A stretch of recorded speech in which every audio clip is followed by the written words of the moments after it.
I'm Dan Johnson, talking with Josh Scheid. Correct, yes. Whose company is Cruiser Aircraft. Correct. And you are the U.S. importer for Czech-Sport aircraft. Correct. Okay, great. So, Josh, tell me a little bit about your takeover and how long you've been running the show now. Yeah, so Cruiser Aircraft, they've been in here in the U.S. now for about 3 years as the importer for the airplane.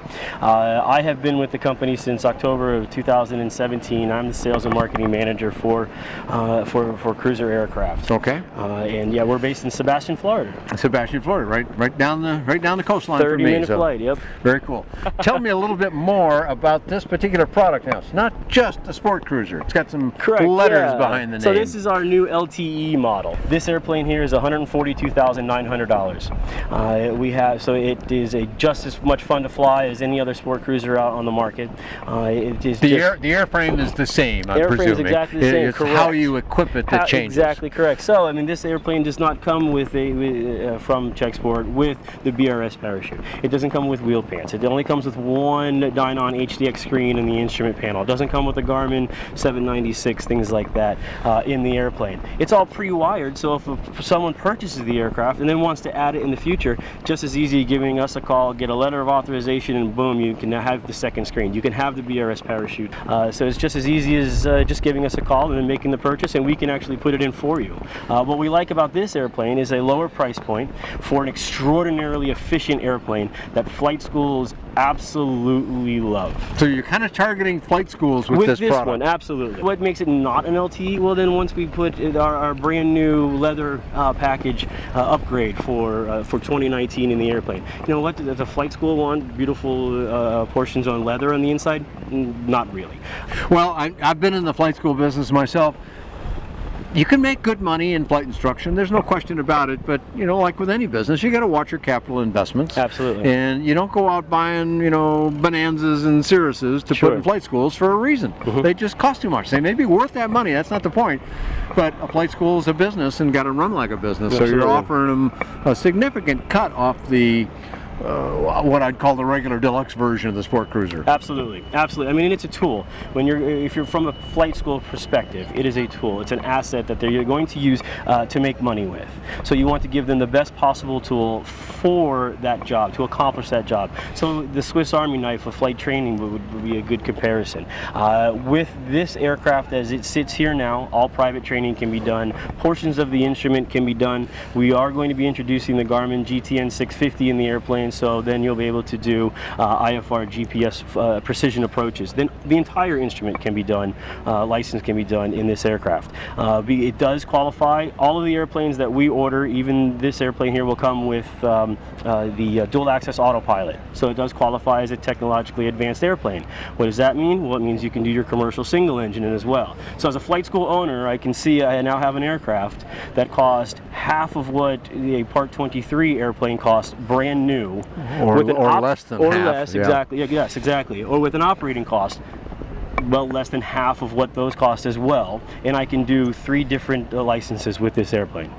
It ends up becoming pretty simple decision. For the capital cost, you might, if you've got a good relationship with a bank and you've got some assets, if you have a building, hangars or whatever, you can probably go borrow to buy the airplane. But nobody makes it any easier to get the operating cost down except using less fuel. Correct. Or other things, or not having to maintain a 35-year-old airplane or older. Correct. So those are some of the advantages that people would see, a flight school operator would see if they considered your airplane, right? No, absolutely, yes. And a lot of the light sport rules allow them to do a little more than they would elsewhere. But yeah, I mean, operating costs, low $35, $45 an hour, depending on what type of fuel you use for your training. But for an airplane that's going to burn 5 gallons to 5.5 gallons an hour in cruise, or when is it for your private training, there's a lot of time spent in the pattern. Driving around the pattern. Where's the throttle in the pattern? It's halfway back. So you're 2.5, 3 gallons an hour. 2.5, 3 gallons an hour for a flight school. I mean, it's just, it really, the savings add up quickly. The Cessna 172 is an old standard in flight schools, and obviously it's been a well-proven airplane for decades. Yes. But you're talking at least 10 gallons an hour probably to operate one these days. Sure. Maybe not all the time in the pattern like you said, but still it's going to be double. It's relative. And then you have to use 100 low lead in it. You don't have any choice of anything else. Correct. So you start adding those numbers up. So let's talk about this one here. Is brand new, brand spanking new, just got here. But you, of course, got your established sport cruiser line. We do. So not with this one first. Let's go with the established one. What kind of delivery times are we talking about now? The airplane's in stock, ready to go. Okay, now how about the LTE? We have 2 models right now. I've got 2 more coming. You got 2 in stock now? 2 in stock now. This one along with another. You got a little paperwork to do in the government and all that, but when those are done, then they're available. Absolutely correct. Okay. How do you sell the product, Josh? Do you sell it all out of Sebastian and the whole country, or how do you handle that? We do have a associate dealer network that we are getting ready or growing currently. Currently there's 1 online now, and then of course we're looking for other people to join as well. But it's been a lot of work. It will continue to be a lot of work, but right now we're selling for all of the United States out of Sebastian. But as we grow that network, it's going to be a lot easier. And it's what we want to do that, because we want, people when they purchase an airplane, they want to know whom they're purchasing from, where they're going to be able to get it serviced, and having that network and those companies in their neighborhood, or in the, with 100 nautical miles from where they domicile the airplane is very important to them. So it's thus important to us as well. Sure, it makes sense. I mean, coming to Florida is no hardship duty. Sebastian, by the way, for people that don't know, Florida is on the Atlantic coast of Florida, the east coast of Florida, and it's I don't know, midway down the state or something like that. At any rate, it's easy to get to. Yeah, I live in the airport. Orlando area. I have customers fly in all the time. I pick them up from Orlando International Airport in an hour and 20 minutes. We're in Sebastian. We're demoing all morning. We have lunch, demo in the afternoon. I take them back. They fly home. And with the airplane, the way it's designed, it is an aluminum airplane.